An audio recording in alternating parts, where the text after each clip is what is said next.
Bine v-am regăsit, dragi noștri, la emisiunea Mărturii care vindecă. Sunt Sara Onoriu, consilier creștin și nu pot decât să-i mulțumesc Domnului Iisus pentru încă o persoană care vine să ne spună despre viața ei, să ne spună despre lucrurile minunate pe care Dumnezeu le-a făcut, pentru că ce suntem noi fără Dumnezeu? Suntem nimic. Și când El atinge inima cuiva, El vine și suntem aici să vă încurajăm, să vă spunem că Dumnezeu face minuni. Că același Dumnezeu care a lucrat acum 2000 de ani, același Dumnezeu lucrează și astăzi. Și dacă a lucrat în familia fratelui Nicu Lazar din Arad, care este invitatul meu de astăzi și sunt onorată și bucuroasă să îl am alături de noi, cu siguranță că Dumnezeu va lucra și în familiile voastre. Bine te-am găsit, îți mulțumesc că ai venit, frate Nicu. Mulțumim de invitație și dorim ca Dumnezeu să vă binecuvinteze. Am zis să fructificăm venirea ta la București. Slavă și Domnului. Povestea vieții tale să se audă până departe, că frate Nicu, să știi că ne urmăresc oamenii din America, mulțumim, pentru că ne priviți de peste tot, din țări depărtate. Dumnezeu face ca podcastul nostru să încurajeze creștinii noștri.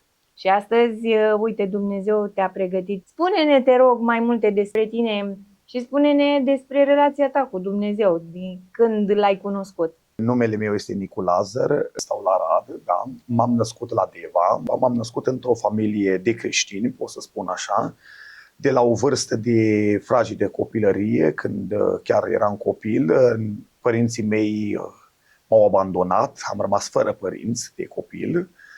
M-au crescut, din ce știam, m-au crescut bunicii, până la o vârstă, de la o altă vârstă m-au crescut alți părinți, unde Domnul m-a ajutat, m-a mutat la Arad și Domnul ne-a binecuvântat. Viața mea a fost o viață mai complicată, să spun așa. Dumnezeu m-a trecut prin multe faze, am avut multe experiențe cu Dumnezeu, l-am cunoscut pe Dumnezeu de copil. De copil l-am cunoscut prin greul prin care am trecut și mulțumesc lui Dumnezeu prin tot ce m-a trecut până la vârsta de 34 de ani. Domnul m-a trecut prin multe și ce mi-a dat puterea să rămân și încă rămân este minunile care le-au făcut în viața mea și în viața casei mele. Câți ani aveai când ai stat la bunicii tăi, când stau la bunicii și eram copil, cred că undeva pe la 6 ani, cred că 6-7 ani, din ce mi-aduc aminte. Dar bunicii tăi erau creștini, da. Nu mai mi-aduc aminte foarte mult de copilăria care am avut-o, exact pentru că am trecut prin foarte multe situații. Îmi aduc aminte că de la o altă vârstă, nu știu exact așa de la ce vârstă, m-a luat o familie din județul Hunedoara, chiar de lângă Hațeg, de acolo dintr-un sat. Am stat la o familie mulți ani de zile, acolo am și crescut, acolo l-am cunoscut pe Dumnezeu, am avut un om al lui Dumnezeu care a fost mentorul nostru, bunicul, cum s-ar spune, al nostru.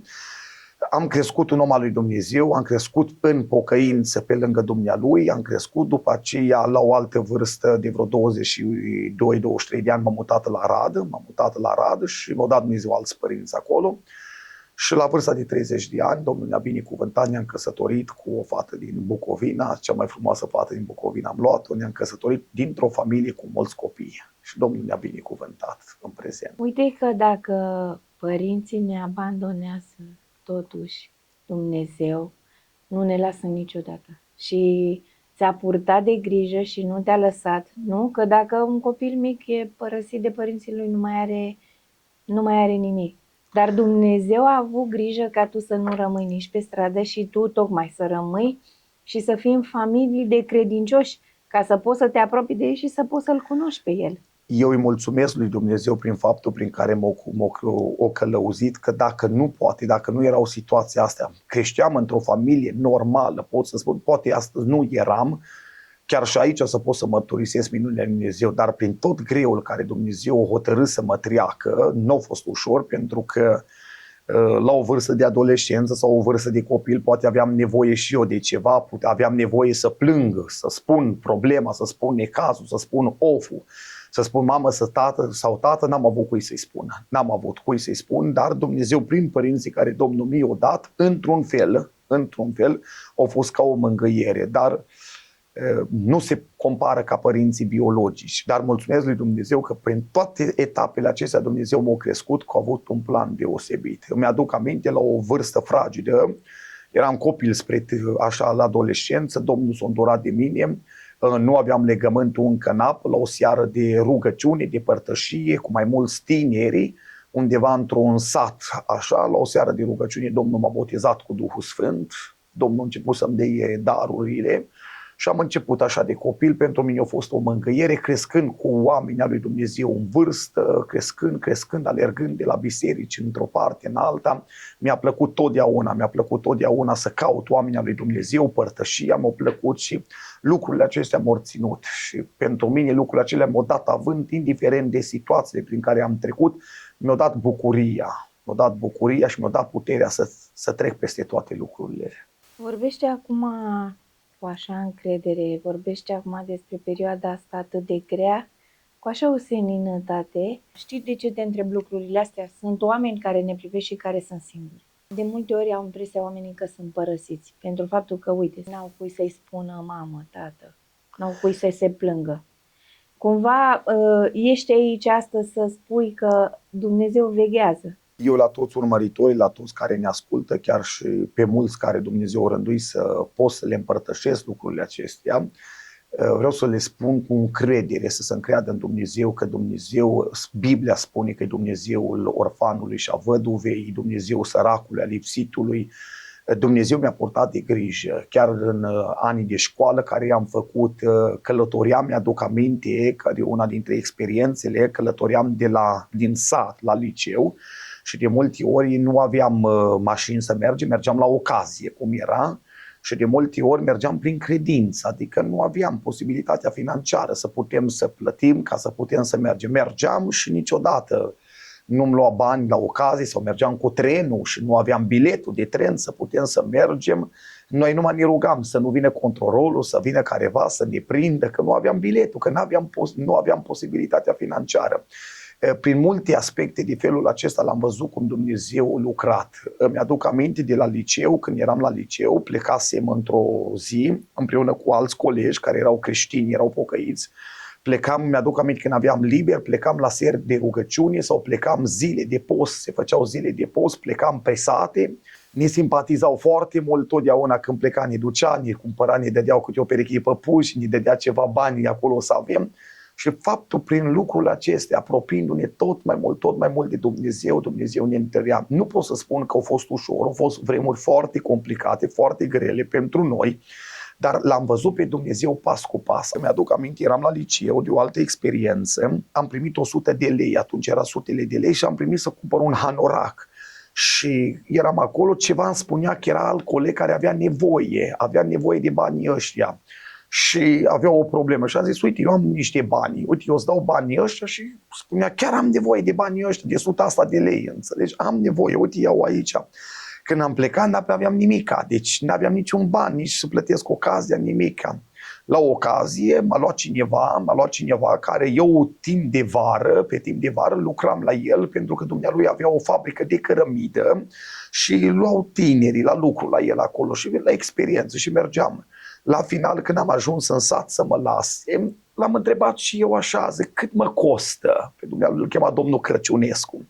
Și zic, cât mă costă? Și spune, măi băiete, și așa tu n-ai niciun ban să-mi dai. Uite, ia plicul ăsta. Și mi-a dat un plic în care era de 2 sau de 3 ori suma respectivă care am dat-o. Pentru mine, lucrările acestea tot mai mult m-au legat, tot mai mult mi-au dat puterea să mă încred în Dumnezeu, m-au dat puterea tot mai mult să-L iubesc, tot mai mult, nu prin faptul că vedeam lucrurile acestea, dar simțeam iubirea lui Dumnezeu și simțeam ajutorul Domnului ori de câte ori, la fiecare pas simțeam ajutorul Domnului. Dar nici El nu te-a lăsat că tu practic ai dat ultimii bani. Tu neavând bani și având doar 100 de lei, tu ai dat-o altuia care știai că are o nevoie mai mare decât tine. Și Dumnezeu a răsplătit bunătatea și dragostea ta pe care tu ți-ai arătat-o atunci față de prietenul tău. Știind că Dumnezeu m-a trecut prin multe, Domnul mi-a promis de când eram copil, mi-a făcut multe făgăduințe, nu le-am înțeles în perioada aceea, dar după ani de zile am înțeles. Domnul a spus, vreau să te binecuvintez, să fie o binecuvântare. La ora actuală nu pot să trec pe lângă cineva știind că trece prin ceva sau are nevoie de ceva și eu am și am surplusul. Nu pot să stau nepăsător știind că și odată am fost acolo. Mi-a dat Domnul harul acesta, m-a binecuvântat Dumnezeu, dar mulțumesc Domnului, n-am uitat de unde am plecat. Deci n-am uitat de unde am plecat pentru că totdeauna am avut ideea asta, dacă m-am dus să-mi cumpăr o haină, totdeauna m-am uitat, am zis, măi, cu banii ăia pot să mai îmbrac pe cineva. Deci, pe lângă că am cumpărat o haină pentru mine, mai pot să cumpăr încă o haină pentru altcineva. Slavă Domnului! Deci asta mi-a dat Dumnezeu puterea și nu numai puterea, mi-a pus Dumnezeu pe inimă. Mi-aduc aminte de o mărturie după ce ne-am căsătorit. Mi-aduc aminte că într-una dintre zile, noi după ce ne-am căsătorit am stat în chirie, chiar o perioadă am stat în chirie și într-una dintre zile am avut și noi bani în casă, așa cum avem. Și într-una dintre neți îmi spune Duhul Sfânt, toți banii care îi ai, astăzi va veni un om al meu, tu trebuie să îi dai să mănânce, trebuie să te ocupi de el într-un mod deosebit. Și am zis, Doamne, ăștia sunt banii care i-am. Și au zis, Domnul, ăia trebuie să-i dai. Și în ziua aceea, dimineața, am spus la soție, aveam 1500 de lei în casă, cum sunt acum, și am spus la soție, uite, banii ăștia avem, așa mi-a spus Domnul, așa trebuie să fac. Și soția a spus, dacă așa ți-a spus Domnul, așa trebuie să faci. Și așa am făcut. La ora 10 mă sună cineva și îmi spune, frate, uite, eu trec prin țară, pentru că, cum stăm la Arad, este zona de frontieră care iese prin Europa. Și mi-a spus, frate, trebuie să ajung la dumitale. Da, știu, ne vedem în Peco, la cutare loc, acolo ne vedem, că așa mi-a spus Dumnezeu. Am ajuns acolo, dumnealui m-a întrebat, dar de ce trebuie? Mi-a spus Dumnezeu că nu ai absolut nimic, deci motorină, nu mai nimic, avea un microbuz, un caravel, fratele venea din Moldova spre Italia, cu mulți copii. Am făcut plinul, cum mi-a spus Dumnezeu, și am zis, păi, noi avem mâncare acasă, dar eu știu că pentru omul lui Dumnezeu trebuie tot ce mai bun. Mergem la un restaurant și tot ce comanzi, totul să achite. S-a terminat în ziua aia, asta s-a terminat lucrarea, dumnealui a plecat, eu am plecat cu soția. Ca niciodată, proprietarul ne scria un mesaj și a spus, puteți să ne dați ceva din bani? Și am spus, o să vă dăm, dar nu astăzi, nu era perioada de plătit chiria. Soția m-a întrebat, Nicule, ce facem? Și a zis, nu-i mai treaba mea. Mi-aduc aminte, stăteam la bloc, am ieșit afară pe balcon, m-am uitat, cerul era senin și am plâns înaintea Domnului și am spus, Doamne, eu am făcut ce mi-ai spus. Nu pentru mine, că eu te cunosc, dar în dreptul soției, te rog frumos, arată-i puterea lui Dumnezeu. Și noaptea aceea cineva din Statele Unite m-a sunat și mi-a spus, frate Nicu, Domnul așa mi-a spus, astăzi mi-a spus, deci la noi era seară, era ziua la ei, să vă trimitem suma asta de bani. Suma era de câteva ori de cât am dat. Și de aici și eu împreună cu soția am prins mai mult putere, mai mult curaj și în vederea aceasta am văzut minunile lui Dumnezeu și lucrurile acestea ne-a ținut mai aproape, mai aproape. Și dacă mi-ar fi spus cineva la ora actuală, ar veni să-mi spună că nu există Dumnezeu sau nu face Dumnezeu minuni, nu aș putea să cred că eu am experimentat și o trăiesc în fiecare zi experiențele cu Dumnezeu, minunile lui Dumnezeu. Vreau să te întreb ceva, pentru că sunt ascultători de noștri care nu au avut experiențe cu Dumnezeu sau nu merg la o biserică penticostală și atunci când noi spunem că ne vorbește Dumnezeu, ei ne întreabă, dar cum de vă vorbește vouă Dumnezeu? Uite, vreau să te întreb pe tine, frate Nicu, cum ți-a vorbit ție Dumnezeu atunci, când a trebuit să... Cum, ai auzit o voce, ai visat cumva, spune-ne, pentru că poate și pe ei ajută. Totdeauna trebuie să fim foarte atenți când Dumnezeu vrea să ne vorbească. Sunt metode când Dumnezeu vrea să vorbească. Vedem chiar și în Biblie cum Dumnezeu a vorbit oamenilor. Sunt momente când Dumnezeu vorbește omului, cum a fost la Moise. În cazul lui Moise, Domnul vorbea gură către gură cu Moise.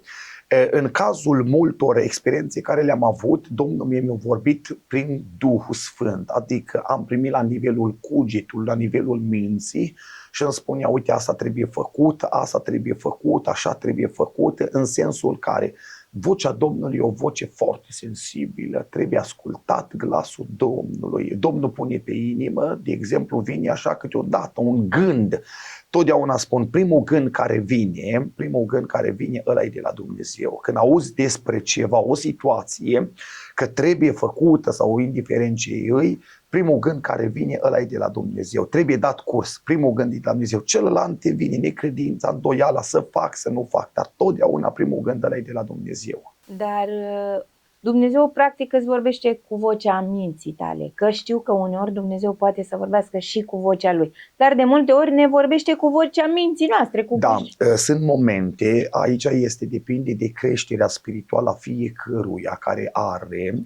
La un moment dat, de exemplu, mie îmi vorbea Domnul, îmi vorbește la nivelul cugetului, altă dată, de exemplu, când îmi dă Domnul descoperirile, mesajele profetice care Domnul mi le descoperă, de exemplu, mi le dă în Duhul, după aceea mi le dă mesajele la rugăciune profetice care vine direct din cer, aud vocea Domnului, am semnul cu Domnul când vine descoperirea și atunci știu când asta, dar este foarte important deosebirea. Pentru toți cei ce nu au avut experiența aceasta, nu au auzit sau nu au avut experiența aceasta, eu îi încurajez să se apropie de Dumnezeu, că Dumnezeu să lasă descoperit într-un mod deosebit.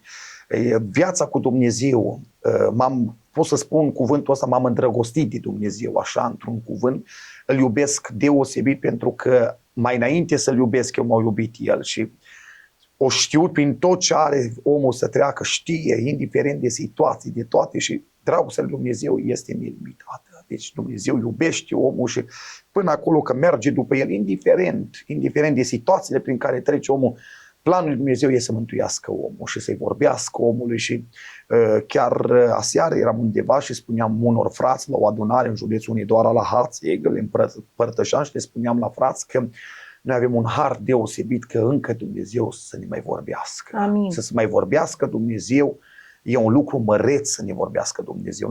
Noi nu merităm, dar nu face după meritele noastre. E bunătatea lui Dumnezeu. Fiind proroc, fiind vocea lui Dumnezeu, ai tot fost chemat și tot ești chemat în lucrări. Ai avut așa experiențe mari în care să știi că Dumnezeu vorbește cumva punctual și după aceea s-au întâmplat lucrurile. Spune-ne așa din experiențele. Da, îmi aduc aminte de o experiență în urmă cu ceva chiar ani. Eram în zona Sucevei, trebuia să plec acasă cu trenul și seara un frate, un om al Dumnezeu, zice, frate, mai rămâi o zi, două la noi aici. Zic, am simțit ceva că trebuie să rămânem. Am fost împreună cu dumnealui într-un sat, undeva în zona Sucevei acolo. Un frate, în ziua respectivă, a căzut de pe o casă. Dumnealui era constructor în satul Plăvălari, fratele Samuel îl cheamă, și în un moment dat a căzut, s-a fracturat ceva la coloană, stătea întins pe pat. În seara aceea ne-am dus împreună, era târziu, era după 10-11 noaptea, ne-am rugat, a fost un cuvânt profetic, în noaptea aceasta mă voi atinge de tine. Deci, și în noaptea aceea Domnul s-a atins de el, dimineața s-a trezit omul perfect sănătos și în zi de astăzi fratele acesta trăiește, este slujitor, este prezbiter, trăiește și este vindecat de Dumnezeu. Aleluia. Deci sunt lucrări care le-a făcut și le face Dumnezeu, alte lucrări prin care am văzut cum Dumnezeu a lucrat.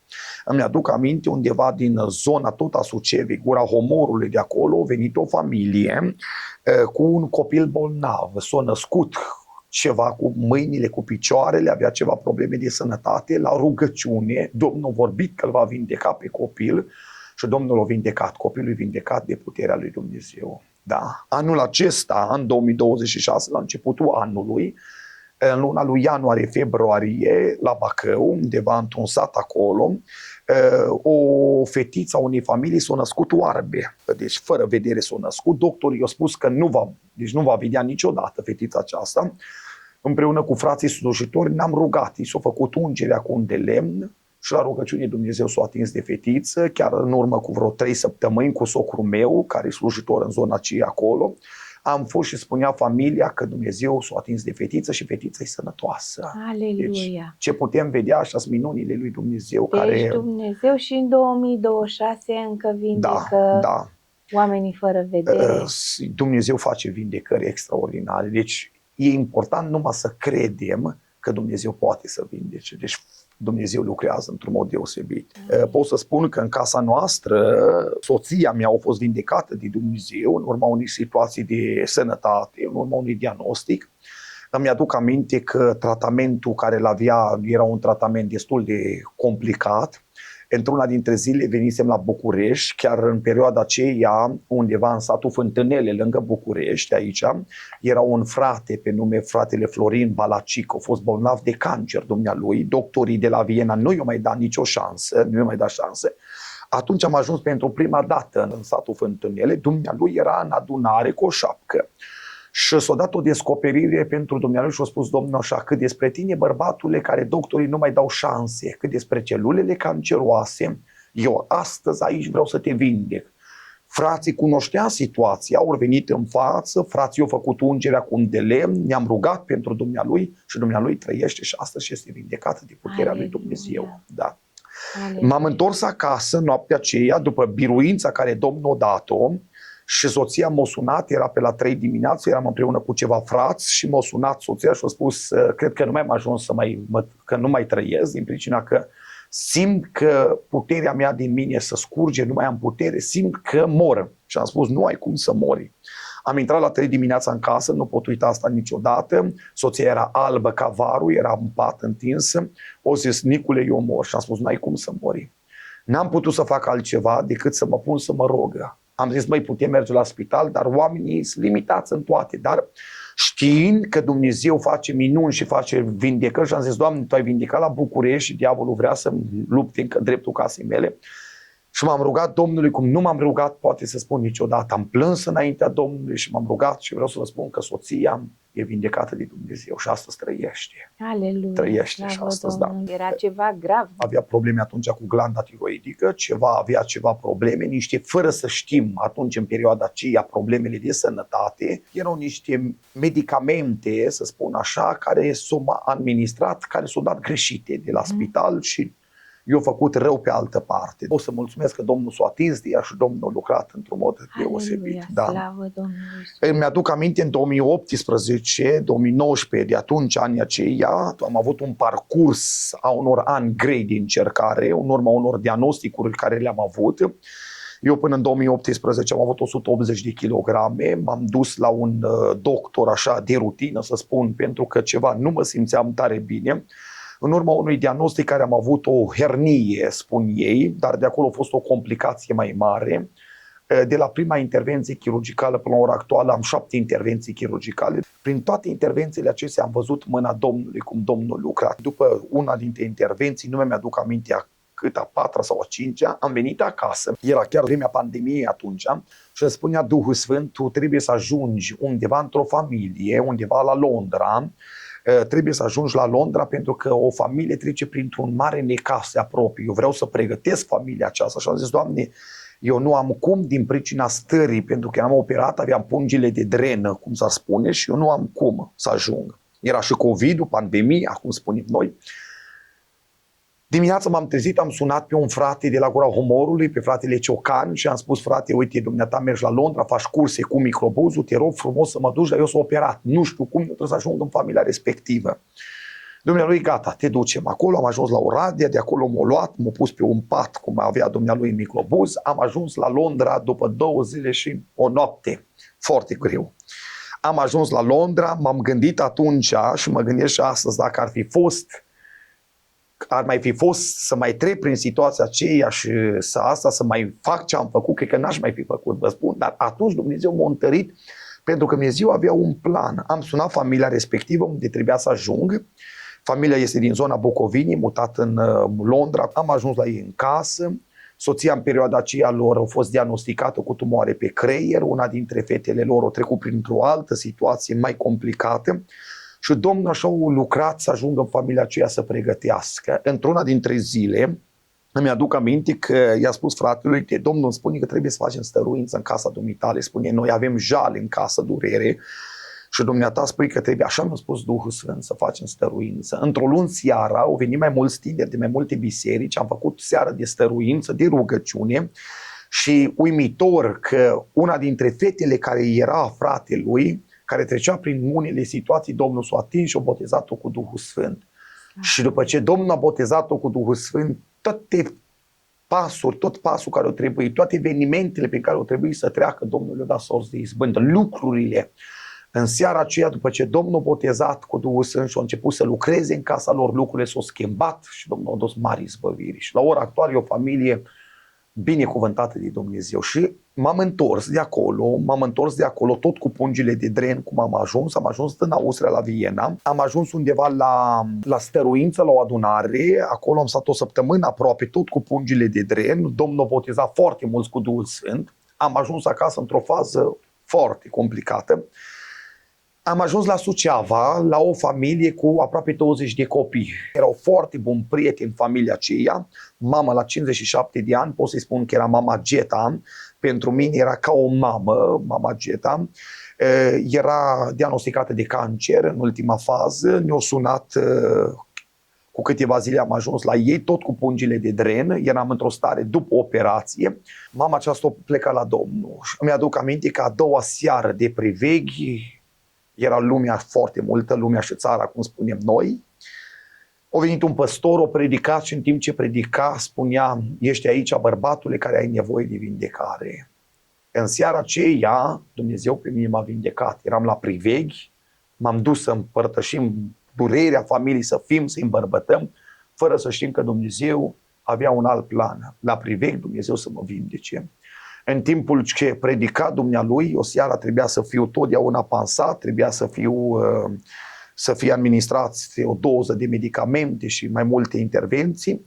Îmi aduc aminte că în seara aceea, în noaptea aceea, după priveghiul care a fost, când m-am dus, a venit o soră asistentă să îmi schimbe ce trebuia schimbat și asta nu mai era nimic. Eram vindecat de Dumnezeu. Și am fost vindecat de Dumnezeu. Și pot să mulțumesc lui Dumnezeu că prin lucrurile acestea, prin minunile acestea, am văzut totdeauna când lucrăm noi pentru Dumnezeu, Dumnezeu lucrează pentru noi totdeauna. Amin. Asta vroiam să spun, că te ascult cu mare interes și alt om, da, dacă nu l-ar fi întărit Dumnezeu și nu i-ar fi pus real pe inimă și să facă lucrul ăsta, în condițiile astea de sănătate, după operație, cu pungile de dren, ar fi vrut să stea în patul lui. Ar fi vrut poate să-și plângă de milă, nu să zici: Doamne, da, găsește pe altul. Tu ai vrut să asculți de Dumnezeu și chiar în condițiile în care erai, că nu e ușor să mergi atâta drum cu mașina până în Londra, nici măcar sănătos, dar rămite în condiția ta. Asta contează foarte mult și pe mine m-a impresionat faptul că tu ai ascultat ceea ce ți-a pus Domnul pe inimă și uite că ascultarea ta din nou n-a rămas fără răsplătirea Domnului nostru. Totdeauna, pot să-ți mărturisesc, totdeauna când Dumnezeu mi-a spus să fac ceva, indiferent dacă pentru mulți li s-a părut o nebunie, chiar erau momente când aveam cu soția discuții acasă și spunea: chiar trebuie?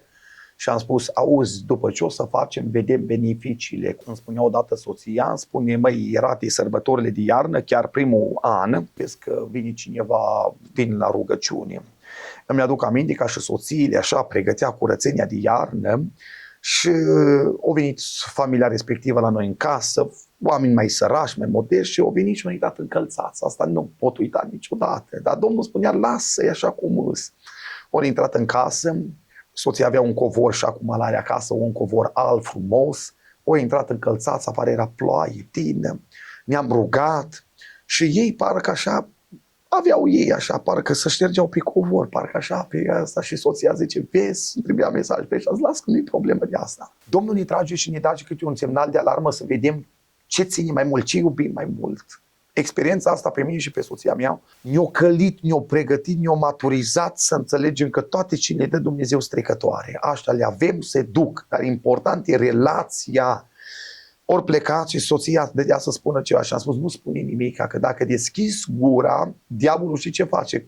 Aici prinde o portiță și pierdem binecuvântarea lui Dumnezeu. Am la covor, l-am tot la spălat, tot s-a făcut tot și asta, și la o săptămână trece cineva la noi în casă și Domnul ne vorbește și spune: dacă îți deschideai gura, pierdeai binecuvântarea care am pregătit-o. Și în săptămâna aia, pentru noi, pentru familia noastră, Domnul a pregătit o mare binecuvântare. În felul ăsta Domnul ne-a arătat să vedem, ne leagă lucrurile care sunt. La ora actuală Domnul ne-a binecuvântat. Vreau să vă spun ceva și am spus în multe biserici: nu mai mă leagă nimica. Dacă Dumnezeu îmi spune că aia trebuie să o dau, trebuie să dau mașina sau trebuie să dau ceva, așa am ajuns în starea aceasta să nu mai mă lege, nu știu dacă m-o lega vreodată, nici n-am avut ca să spun că să mă lege. Nu, l-am avut pe el de copil. Știu, mi-aduc aminte, când îl chemam, Dumnezeu mă asculta. Și am văzut minunile acestea și lucrurile acestea când poate n-aveam financiar în casă, aveam nevoie. Doamne, nu avem. Nu știam cum a doua zi, prin cine Dumnezeu rânduia și Dumnezeu binecuvânta. Deci, în multe experiențe, am avut experiențele când, după căsătorie, la câteva luni de zile, în casa socrilor mei, în casa soției mele, soția provine dintr-o familie de 12 copii, unul dintre băieți, Simon, o situație a unui accident, a venit o oală de ciorbă peste el, a fost ars 90%, când doctorii nu mai dat nicio șansă. Mi-aduc aminte, eram cu soția la Bistrița, la o căsătorie, am primit telefonul ăsta de acasă de la părinții, socrii părinți, și ne spunea, veniți că copilul e ars, l-a dus la spital. Câți de ani acolo. avea Simona? 2 ani, cam Deci până la în 2 ani. A căzut peste el O oală de ciorbă, o tras cu întreagă. copii, o tras de gratea de la ragaz, nu știu ce, ca și copii.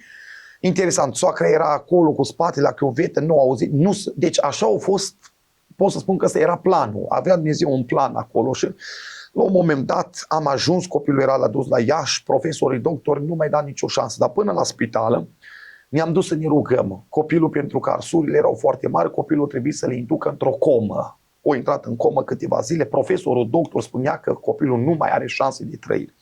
Am ajuns undeva la Suceava, într-o familie, la Iaslovăț, o familie deosebită și ne-am rugat acolo. Un frate, un om al lui Dumnezeu, fratele Avram, care pentru noi este ca un tată spiritual, Dumnealui a făcut ungerea pe șervețel și a spus, băi, duce șervețelul acesta, puneți peste copil, noi credem în ungerile cu un de lemn, este biblic, Iacov spune, chemați prezbiterii, rugați-vă să fie uns cu un de lemn, la rugăciunea făcută cu credință va mântui și va și vindeca. Noi în timpul acesta ne-am dus la spital, a venit un mesaj profetic prin Ticu Hozan, cum spunem noi, și Domnul ne-a vorbit și a spus că copilul nu va muri și copilul va trăi. Ne-am legat de promisiunea asta Domnului. Am ajuns acolo, am dat șervețelul la mama soacră, profesorul doctor de masă plastică spunea către mine, spunea, domnule, vreau să vă spun ceva, pregătiți-vă de mormântare, dumneavoastră sunteți mai aproape de familie, sunteți ginere, pregătiți-vă de mormântare că copilul va muri. Și am spus, domnul doctor, nu va muri copilul, noi suntem pocăiți, suntem creștini, noi credem în Dumnezeu, Dumnezeu ne-a vorbit că copilul va trăi. Atunci dumnealui o zis, atunci o trebuie să fac tot ce îmi stă în putință. Îmi aduc aminte că intervențiile chirurgicale costau foarte mulți bani, tot ce trebuia, pentru că trebuia piele, trebuia atâtea situații. Fiind o familie numeroasă, nu era parte financiară. Îmi aduc aminte de experiența aceasta când m-am rugat Domnul și a zis, Doamne, ce să facem? Și mi-aduc aminte că am sunat-o pe sora Estera Onoriu, care suntem foarte buni prieteni, am legat o prietenie deosebită de când trăia mama dumneaei și îmi aduc aminte că am sunat-o și am spus, sora Estera, nu știu, așa am primit călăuzirea de la Domnul să vă sun și să vă spun de necazul la Simon, nu știu, așa am primit și dumneavoastră îmi spunea la telefon, frate Nicu, eu aș face cu mare drag, dar suntem și noi într-o situație. Am spus, nu știu, eu așa am primit de la Domnul și după nici 2 zile să aflu că Dumnezeu a lucrat într-un mod deosebit și s-a acoperit tot și încă o mai rămas. Prin faptul acesta, Dumnezeu ne-a arătat încă un semn că Dumnezeu lucrează și prin mai multe intervenții chirurgicale prin care Simon a trecut, Simon astăzi este acasă și este vindecat Aleluia. de puterea lui Dumnezeu. Vreau să completez aici că spuneai despre sora mea, despre Estera Onoriu și vreau să completez la cazul ăsta că am făcut parte, fără să vreau, fără să știu și fără să cunosc. Atunci când sora mea m-a sunat, mi-a zis, uite, m-a sunat fratele Nicu Lazar, a spus că a fost călăuzit de Dumnezeu. Pentru cazul respectiv, tu ai trimis și poze atunci cu copilul, cu Simon, și a spus, nu pot să înțeleg cum l-a călăuzit Dumnezeu la mine când eu nu am bani. Nu pot să înțeleg. Și cumva era îndoită, așa se gândea, Doamne, cum pot să ajut? Mi-aduc aminte că mi-a trimis poza. Mi-a zis, uite-te și tu ce copil, uite-te și tu ce se întâmplă. Și ne spusese că e nevoie, nu mai mi-aduc bine aminte, dar era o sumă destul de mare. Știu că am văzut poza aia și dintr-o dată ceva în mine s-a făcut. Era sora mea blocată, eu eram și mai și. Dacă ea poate era pe o sumă mică, eu eram pe minus la ora aia financiar.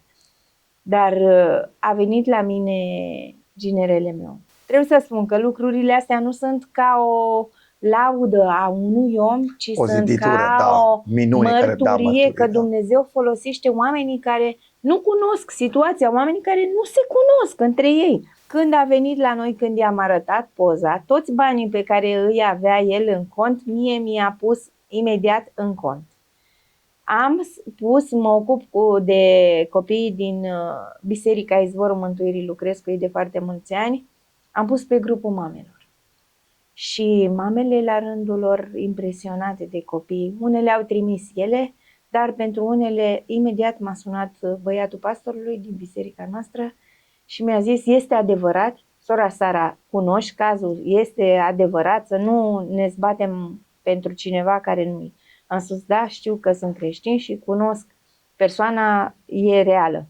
A spus, bun, noi suntem la rugăciune, programul era la ora 6. La ora 8, după ce se termină, eu vin cu banii. Este un singur frate din Biserica Izvorul Mântuirii care a pus întreaga sumă. Dar pe lângă fratele care a pus întreaga sumă, sunt și alții care au dat. M-am trezit la ora 8 strânși de la biserică, mi-au adus banii, erau euro, erau lei, erau bani în cont. La un moment dat îi spuneam, te rog, stai puțin, ai dat în plus. Plus că ginerele meu a anunțat prietenii lui și ei sau între ei, cumva așa au simțit din partea lui Dumnezeu și ei să pună bani. Mi-am dat seama că depășisem.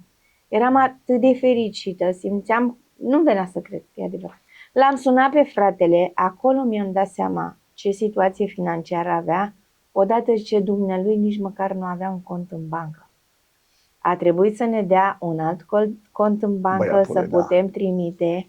Am găsit posibilitatea să trimit, că nu aveam, noi aveam cash banii, dar nu aveam cum să-i punem acolo și atunci cineva ne-a ajutat și i-a trimis banii și mi-a zis așa, sora, nu vă cunosc, nu știu nimic. Știu doar atât, că ne-am dus la o rugăciune, la un cerc de rugăciune și ne-a vorbit Domnul profetic și a spus, eu voi purta de grijă.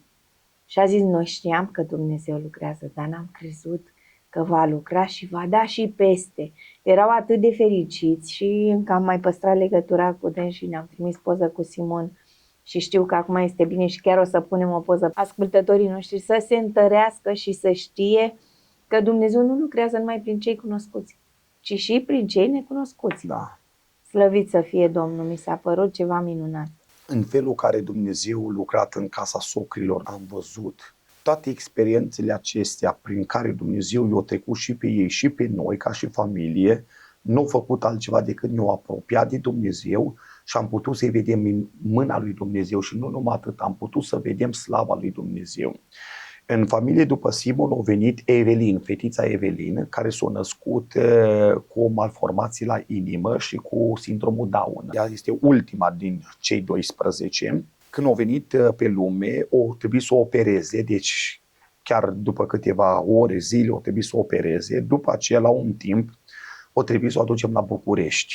Deci trebuia să o ducem în străinătate. În străinătate erau foarte mari costurile, nu era posibilitate.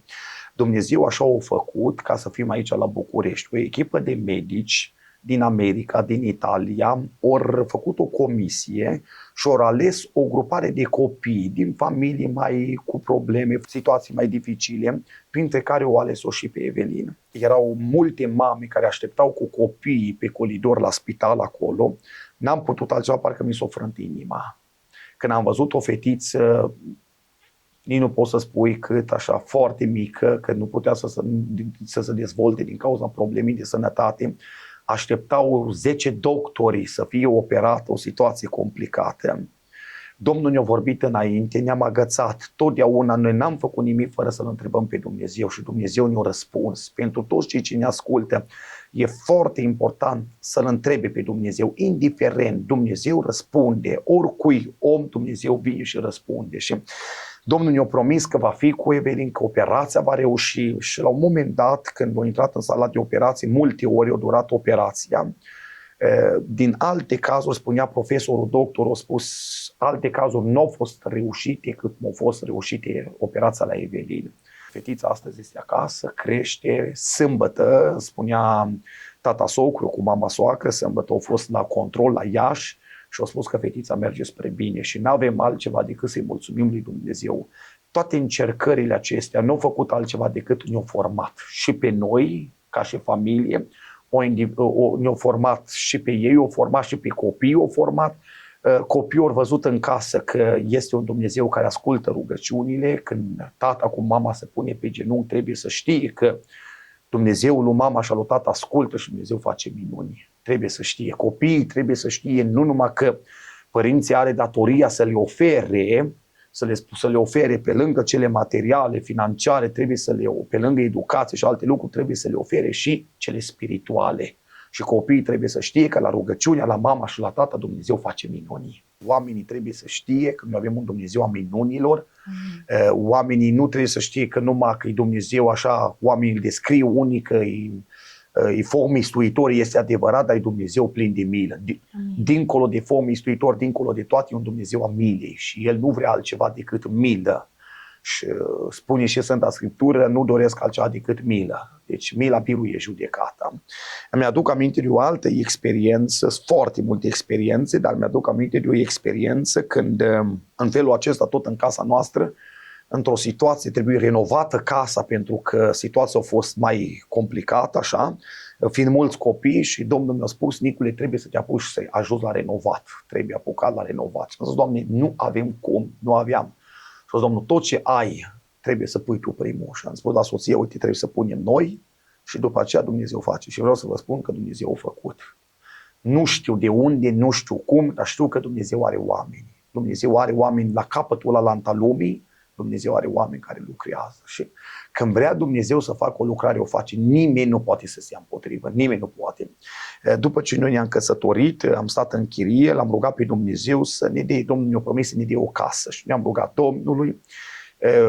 Am strigat către Domnul, am muncit cât am putut, ca om suntem limitați în toate, starea de sănătate, lucrurile cum erau și Domnul ne-a promis că va face o minune și la ora actuală Domnul ne-a binecuvântat, ne-a dat Domnul o casă, dar mi-aduc aminte de o minune când soția, noi stăteam undeva în chirie și îmi spunea soția, în urmă cu un an de zile înainte noi aveam pe 2 ani și spunea soția, zice, la anul când expiră contractul de casă unde stăm aici, Domnul ne va da casă. Și am spus, dragă, eu cred pentru alții, dar parcă la mine, parcă nu. Eu cred că Dumnezeu așa va face. În 2024, în luna octombrie, cineva m-a chemat, un frate m-a chemat și mi-a spus, zice, am auzit că stai aici, zice, n-ai vrea, nu te-ar interesa, Dumnezeu se ocupă cu blocuri, cu apartamente și am spus că da. Și au spus, uite, atât ar costa. I-am spus, eu nu am atâția bani, dar îmi spune cât ai, ne dai și în rest te aștept. Domnul mi-a vorbit înainte că va veni vremea, câteva luni de zile trebuia să semnez un contract la notariat. Așa mi-a vorbit Dumnezeu. Nu m-am gândit niciodată la lucrul acesta, nu știam. M-am agățat de cuvântul ăsta profetic. Aici le spun la toți, dacă Dumnezeu o promis ceva, chiar mamelor, că Dumnezeu va mântui copii, sau dacă o promis Dumnezeu ceva că va face, Dumnezeu face. M-am agățat de cuvântul ăsta și împreună cu soția am stat înaintea Domnului, ne-am rugat și în luna lui noiembrie am semnat contractul, încă aveam foarte mulți bani de dat, să mai dăm în așa. Am plecat în Canada. În timp ce am venit din Canada, vorbeam cu soția, am plecat 2 săptămâni acolo, la frați. Când am venit din Canada, deja majoritatea din apartament, deja Domnul ne-a binecuvântat, de la masă, la scaune, la tot ce a trebuit. Chiar dacă a trebuit să cumpărăm, nu le-am cumpărat la valoarea cât o costat. Dumnezeu ne-a binecuvântat. În luna lui decembrie, de sărbătorile de iarnă, cum spunem noi, din nașterea Mântuitorului, Domnul ne-a binecuvântat și cu tot am intrat în apartament. Și n-am ce să spun, am spus, Doamne, casa nu e a mea, casa e a Ta. Dacă la 3 dimineața ne sună frați că vin la rugăciune, casa este disponibilă, Aleluia. Soția e disponibilă, pregătește masa. Odată mi-aduc aminte, tot o experiență de asta, i-am spus soției mele, eu plecasem la lucru ceva și spuneam într-o dimineață, zic că vezi că vin niște frați la rugăciune, vor veni la masă să pregătesc. Toată ziua o pregătit. Seara îmi spune, zice, măi, nu veni nimeni. Era ora 10, 11. Zic, pune-le toate acolo unde trebuie, că dacă Domnul mi-a spus, Domnul va face. La ora 12:30 m-a sunat cineva, niște frați de la Londra, care mergeau în Oltenia, vedeau din Oltenia, au zis, frate, vrem să venim la o rugăciune la dumneata, dacă ne primești. Și am spus eu de dimineață, mi-a spus Duhul Domnului că vor veni 4 bărbați vor veni, chiar 4 bărbați au fost. În noaptea aceea, la ora 12, noaptea, soții au pus masa, până dimineața am stat la părtășie și Dumnezeu a reabilitat o situație care trebuia reabilitată în dreptul unei persoane. Mi-aduc aminte, în perioada aia și financiar, era un pic mai așa, îmi aduc aminte că fratele care a plecat îi spune la soție: soră, să știi că Dumnezeu și astăzi mai face minuni. Și când i-a întins mâna, i-a întins acolo ceva și a spus: uite, să știi că Dumnezeu mai face minuni. Din tot ce s-o cheltuit, Dumnezeu da de 2 sau de 3 ori mai mult. Aleluia! Ce vreau să spun prin felul acesta este că Dumnezeu nu rămâne dator nimănui. Dumnezeu plătește și răsplătește. Nu a rămas Dumnezeu dator. Nu a rămas. Ne-am pus casa, ne-am pus viața la dispoziția Domnului, ne-am pus mașina, ne-am pus tot la dispoziția Domnului. Am zis: Doamne, dacă trebuie să mergem sute și mii de kilometri, suntem gata să mergem. Pentru că înainte să facem, noi a făcut El totul pentru noi. Amin. Ce ne ține la ora actuală, ce ne ține și ce ne dă puterea, este minunile și lucrările care le face Dumnezeu. Vedem în fiecare zi, vedem cum Dumnezeu lucrează pas cu pas și asta ne dă puterea, să putem să înaintăm și putem să putem să venim biruințele lui Dumnezeu. Amin. E o emisiune în care vorbim despre minunile și mărturile lui Dumnezeu și le-ai povestit cu așa un entuziasm încât anumite persoane or să poată să spună: mai dar lui nu-i se întâmplă numai bine, numai că mi-ar plăcea să spui. Poate că au fost momente când n-ai avut deloc. Sau rugăciuni care nu ți-au fost ascultate pentru că Dumnezeu uneori răspunde cu nu. Adică noi cerem, Dumnezeu răspunde, dar nouă nu ne convine răspunsul lui Dumnezeu. Aș vrea puțin să spui, pentru că oamenii să înțeleagă că tu ai povestit, parfumul și lucrurile de biruință, dar sunt convinsă că ai trecut și prin vale. Exact cum spuneți, au fost momente când nu au fost. Au fost momente când am fost până acolo când s-a clătinat credința. Ne-am rugat pentru anumite situații și parcă cerul a fost plumburiu. După ce am rămas fără părinți, ani de zile l-am întrebat pe Dumnezeu, uitându-mă la alți copii cum au părinți, nu-i prețuiește. Totdeauna le spun copiilor: prețuiți-vă părinții cât îi aveți în viață. Am fost la multe cazuri de decese și le-am spus la mulți: acum degeaba plângi la mormântul la mama, la tata, cât au fost în viață nu e prețuit. Prețuiți-vă cât aveți. Eu mi-aș fi bucurat să am părinți, să-l pot să le duc un buchet de flori și să le spun: îți mulțumesc pentru ce ai făcut, pentru farfuria de mâncare, pentru hainele. Au fost momente când l-am întrebat ani de zile pe Dumnezeu, n-am primit nici la ora actuală răspunsul. De ce? Nu știu. Dar știu că într-o zi, când vom ajunge acolo, vom înțelege. Am înțeles, să spun într-o măsură, de ce. Dacă nu îngăduia Dumnezeu felul acesta, poate astăzi nu eram unde sunt. Prin felul acesta, Dumnezeu m-a pregătit, m-a călit, m-a țelit. Prin toate situațiile acestea au fost momente când nu au fost. Când mă uitam la copii și parcă vreau să am și eu ce au alții și n-am avut. Când vedeam că merg la școală și au un sandwich ceva sau au bani să meargă în oraș să-și cumpere și eu nu aveam. Și mă uitam și întrebam: Doamne, de ce? Și nu înțelegeam.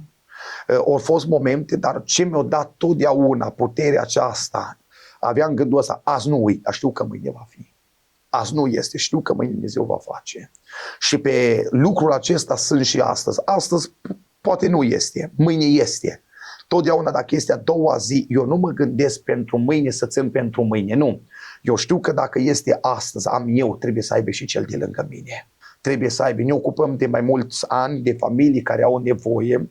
Avem o familie de mulți ani în zona Timișoarei, de exemplu o mamă la aproape 12 copii, dacă nu greșesc, de câțiva ani este în Căruciorul cu Rotile, de la Bișcherecu Mic. Acolo ne ocupăm de familia aceasta, o familie care ne-a intrat la inimă și totdeauna când ne-am dus să cumpărăm pentru ei ceva, niciodată nu i-am sunat să-i întrebăm ce au nevoie sau odată mi-aduc aminte, am sunat și au spus: dacă Dumnezeu vă trimite la noi, Dumnezeu vă spune ce avem nevoie. Și odată mi-aduc aminte, am dus cu soția și am cumpărat tot felul, am pus tot felul și soția a cumpărat ceva și eu i-am spus la soție: dar de ce ai cumpărat? Că de banii aia puteam să cumpărăm altceva care să poată să-i ajute pe ei și asta. Și soția a spus: asta am avut pe inimă. când ne-am dus la ei cu tot felul, fratele, parcă acum mi-aduc aminte, s-a uitat la tot, s-a uitat și a zis, frate Nicu, nu te uita că mă uit așa, dar eu am pus Domnului o listă și am zis, Doamne, asta. Și până acolo Dumnezeu se implică în cele mai mici detalii. Mi-aduc aminte în experiența aceasta că o fată de-a lor se ruga, că avea nevoie, să ruga Domnului și spunea, Doamne, noi nu mai avem dero în casă, dero de spălat haine. În 2025, 2026 să spui că nu este dero de spălat haine, oamenii se pare absurd, că mai sunt oameni care nu au. Dar mi-aduc aminte că m-am dus atunci și am cumpărat cu soția un sac de dero. Soția a zis, hai să luăm un sac de dero. Am zis, măi, hai să cumpărăm salamul, să cumpărăm de mâncare, că dero și așa, poate mai iau ei. Fata de 12 ani, dacă nu greșesc, când a venit, a luat sacul de dero, l-a îmbrățișat și a început să plângă. Eu am întrebat pe tata lui, pe fratele Liviu, da, de ce plânge fata asta? Și a spus, noi de 2 zile, fata, de 2 zile, cu noi ne rugăm că noi avem nevoie de alimente de una, dar avem nevoie de dero. Noi nu am avut cu ce spăla hainele.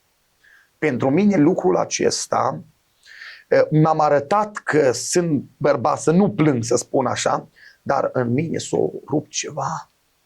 Prin faptul acesta am început să mulțumesc lui Dumnezeu și în fiecare zi n-am știut ani de zile să-i mulțumesc lui Dumnezeu pentru lucrurile care mi le-a dat Dumnezeu. Deschid frigiderul și avem mâncare și alții nu știu să prețuiască. La ora actuală sunt oameni de care ne ocupăm care nu au nimic. Zilnic ne sunt oameni.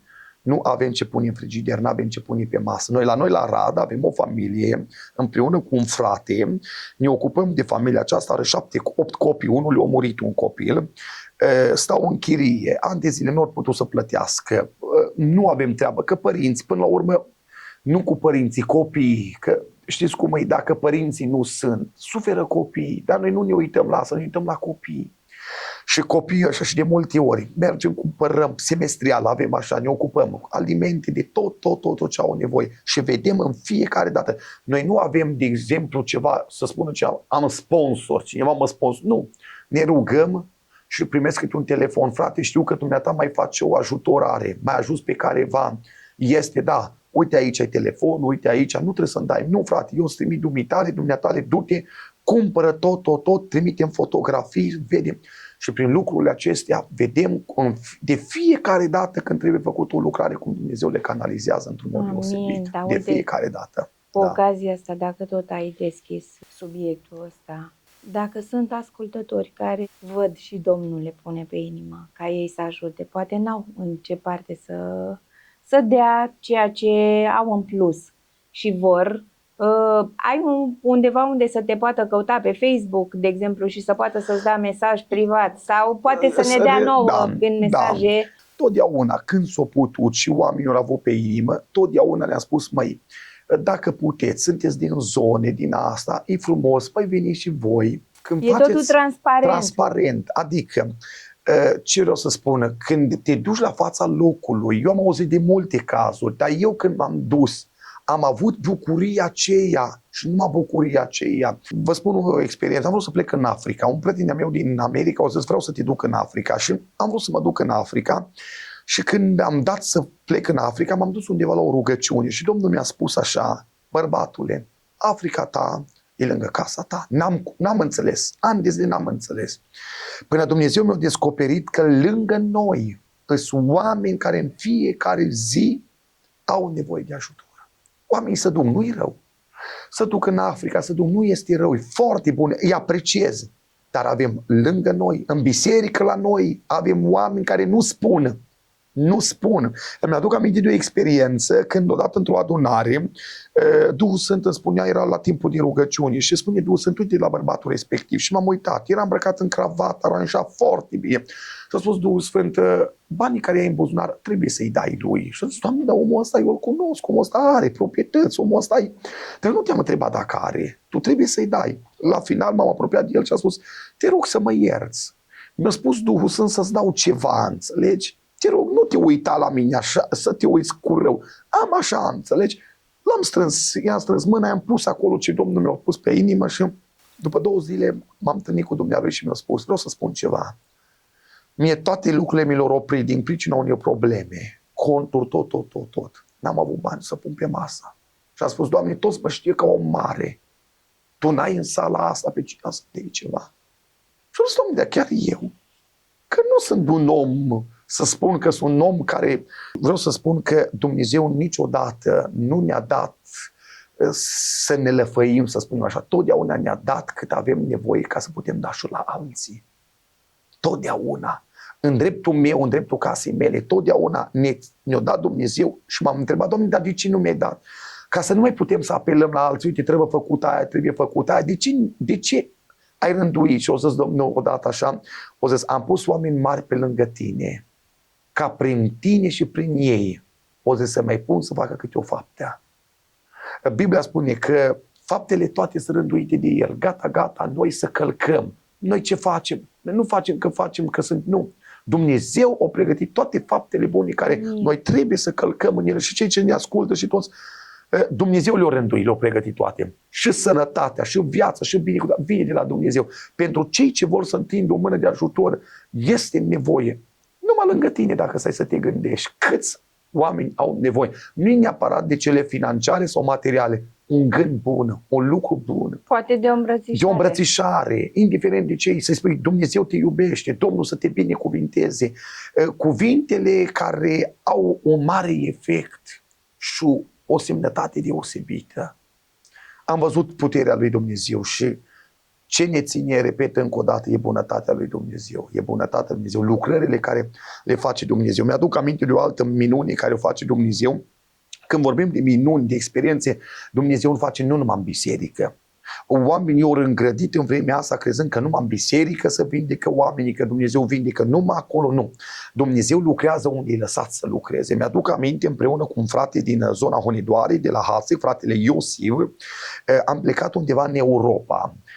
Am plecat undeva cu avionul și în avion, acolo lângă noi, s-a pus o doamnă. Femeia aceasta era diagnosticată, avea ceva probleme la coloană, o hernie ceva, o hernie de disc. Și în timp ce eram în avion, eram la geam, fratele era la mijloc, doamna lângă noi, sora lângă noi, dar nu-ți dădeai seama că este soră, că nu purta batic sau fustă, că noi așa avem concepția, crezând că dacă e fost batic, noi, da.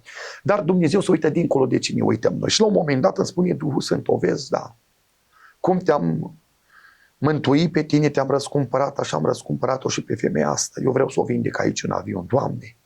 Dar noi nu avem Biblia sus, unde lemn sus. Noi nu putem să ne rugăm în avion. Și a zis, Doamne, dar fă o minune, cum să facem noi? Și la un moment dat, fratele a spus, zice, vă rog, Dumnezeu stătea la margine, nu mă lăsați să iau o carte de sus, dar cum să nu? Când au pus o lua carte, au dar să spocăiți, da, noi mergem deodată, am intrat în vorbe. Așa le pregătește Dumnezeu noi și fapte și toate lucruri. Dumnezeu le pregătește noi, gata, gata să intrăm în ele, numai să le acceptăm. Important să le acceptăm. Și atunci, deodată, Duhul Sfânt s-a coborât și a spus, așa vorbește Domnul femeie. Astăzi mă ating aici și acum de tine. Aleluia. În avion Dumnezeu a vindecat-o, Dumnezeu a mărturisit după aceea și astăzi e vindecată de Dumnezeu. Lucrurile mari le face Dumnezeu în simplitate cu oameni care să lasă la îndemâna lui Dumnezeu. Dumnezeu are putere să lucreze.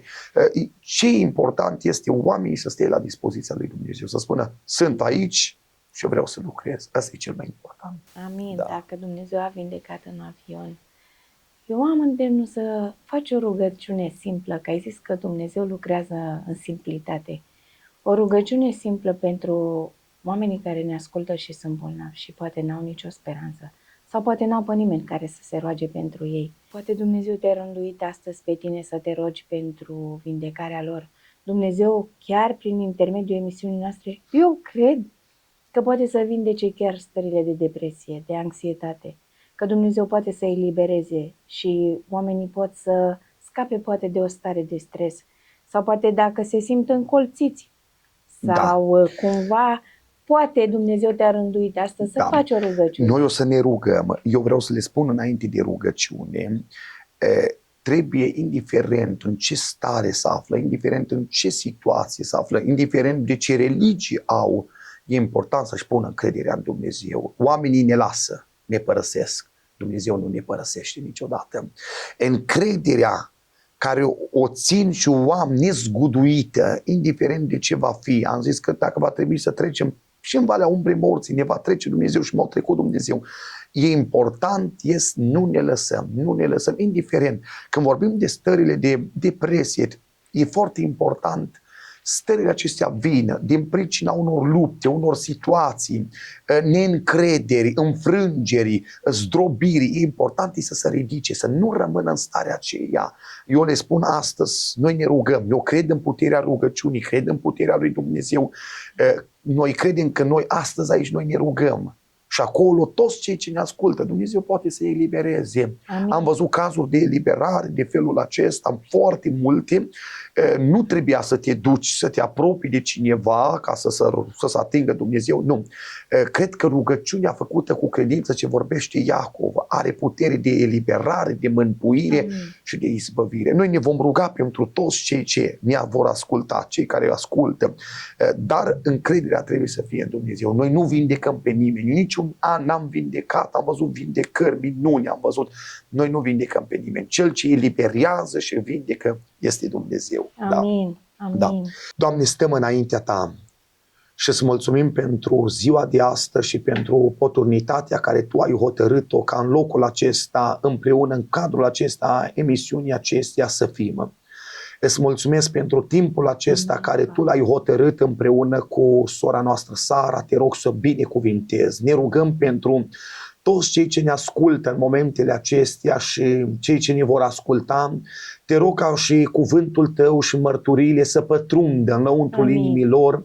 Te rog să-i cercetezi, te rog să-i mântuiești, să-i eliberezi, indiferent de stările care se află, indiferent de luptele, indiferent de lucrurile prin care trec. Te rog să le atingi mintea, te rog să le atingi inima, Amin. Te rog să le atingi Duhul, trupul și sufletul. Amin. Dacă vor fi oameni care nu Te cunosc, cuvântul Tău să pătrundă Amin. Și să aducă mântuire și eliberare. Mulțumesc pentru cadrul acesta, pentru că Tu ai hotărât ca mulți oameni să asculte minunile Tale, să asculte lucrările care le faci Tu prin oameni Tăi. Îți mulțumesc într-un mod deosebit. Te rog să atingi pe fiecare, de vor fi copii, de vor fi tineri care și-au pierdut încrederea. Te rog, Doamne, să le dai o încredere deosebită. Amin. Pune în ei, Doamne, gândul veșniciei, atinge-te de ei și numele Tău să fie binecuvântat. Îți mulțumim. Amin. Amin. Amin. Dragii noștri, eu sunt binecuvântată prin emisiunea asta, pentru că nu numai voi vă hrăniți, dacă pot să spun așa, din lucrurile minunate pe care Dumnezeu le face prin invitații noștri. Eu sunt prima care mă bucur și mă hrănesc de lucrurile astea. Încă o emisiune în care ne-a vorbit Dumnezeu. Încă o emisiune în care vedem că Dumnezeu nu se uită la faima omului, nu se uită la numele pe care îl are, nu se uită la funcția pe care îl are, ci Dumnezeu ne poate alege de jos pe fiecare și Dumnezeu lucrează nu după meritele noastre, nu după faptele noastre, ci lucrează pentru că El este bun, este un părinte care ne poartă de grijă, care ne iubește și vă îndemn, stați aproape de Dumnezeu, nu contează religia, exact așa cum a zis și fratele Nicu și cum vrem să vă spunem dumneavoastră, avem același Dumnezeu și avem același Mântuitor, Domnul Iisus Hristos și vă mulțumesc din suflet. Dumnezeu să fie cu voi, până data viitoare, vă las în brațul Lui.